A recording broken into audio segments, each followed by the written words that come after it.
2025, and the reason why I'm bouncing is not just random, because that's pretty much how I feel the energies are going to be next year for us. Now, before we go into it, I'd like you to remember that everything is always cyclical and never linear. And a lot of people, they focus on, oh, my 2024 was like this and 2025 will be like this.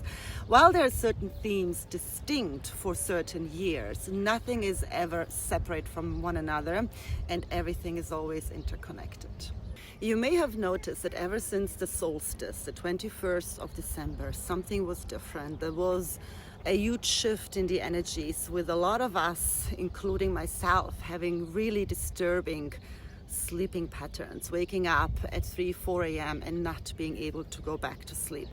And we need to realize that the frequencies that are coming in are of a very high caliber. So our physical vessel needs to recalibrate in order to not just integrate those frequencies, but also be able to maintain our own frequency level on that same pedestal, so to speak.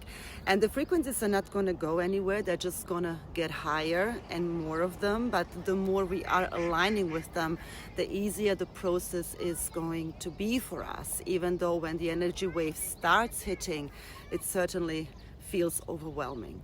Next year isn't just the year number 9, so a year of endings, completion, but also new beginnings, a year of spiritual awakening for a lot of people. You have to remember that the North and South Node are going to move into Pisces North Node, Virgo South Node, and Pisces is the most spiritual sign. So a lot of people are going to start stepping into their own spirituality. They're going to begin to question the status quo, to question what was going on in the world. The frequencies that we have right now, they're the frequencies of truth. And that means that they are breaking through the density of the earth, so through the corruption, through the lies, through the illusions.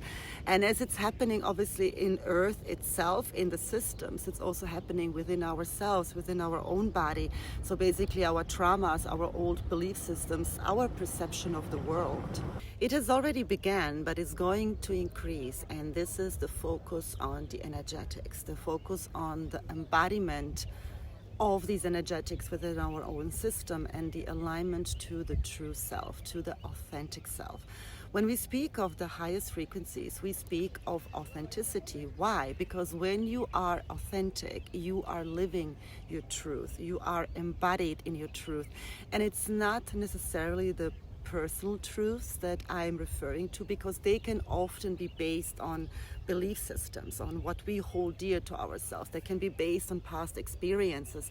I'm speaking of the real truth within, that is based on neutrality, basically when you are beginning to feel whole within yourself and you can be real and honest with yourself in all situations in your life.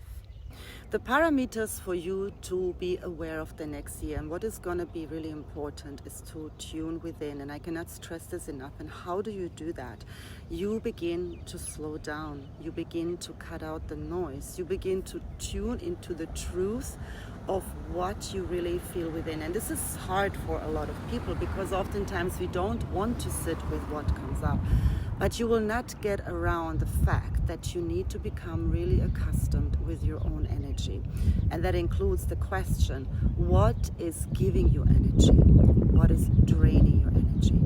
And that counts for people, for places, for circumstances, but also for your own emotional state, your spiritual state, and your psychological mechanisms, meaning your thoughts. This is also the time where the soul groups, the true soul groups, are formed based on frequency, and it's just going to be more of that. I cannot begin even to tell you from how many people I have removed myself, and it's not even me consciously as Anita saying I don't want to be around XYZ anymore. It is my energy that refuses to interact because the frequencies simply don't match anymore. And this is not to say that one person is better than the other or that someone has done something wrong. It is simply misalignment, and you will notice that more and more in your life. Whatever is misaligned will have to go, because it is almost as if your body will have a very strong reaction to it if you don't listen to it. So energetics are going to be the new way of life, and it's going to start within yourself. And you may have noticed already that it's actually the energies that are doing the work. You only have to open yourself up to it and allow them to do what they need to do, even if it's the fire that has to burn through you and if it feels incredibly uncomfortable in the moment. Because once you come to the other side, that's it. That's sovereignty, that's freedom, that's a sense of alignment and inner peace.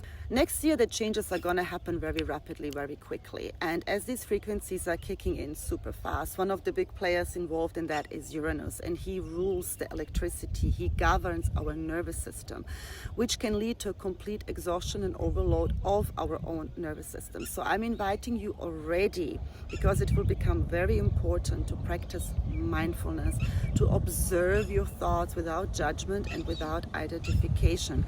What are truly your thoughts? What have you picked up from your environment? What are the conditioned thoughts? Practice mental hygiene. Observe in particular the information you are absorbing, because there will be a lot of misinformation out there. Due to these overstimulation, there can be a lot of mental health issues, mental health crisis, and this is why it is important to begin already now to connect inside of ourselves, because the way to your mind is actually through your soul. The timeline splits also between people who are, let's say, on the path of ascension and those who refuse to be on it. And it's not that they consciously refuse it, their souls simply did not come here for that. Will become more and more visible. And I would like to remind you to begin really to parent yourself, to mother yourself, to nurture yourself. We so often extend this to other people, but not to ourselves. You will see yourself transforming in ways that you haven't for a long time. And you will see yourself wanting new things, desiring new things, and this is very normal. A child plays with its toys, but when this child starts to become a teenager, it no longer wants to play with its toys, because now it has different interests. So change is going to be inevitable, but it is a good change, a change that is based on transformation and on evolution, and this is what we are all here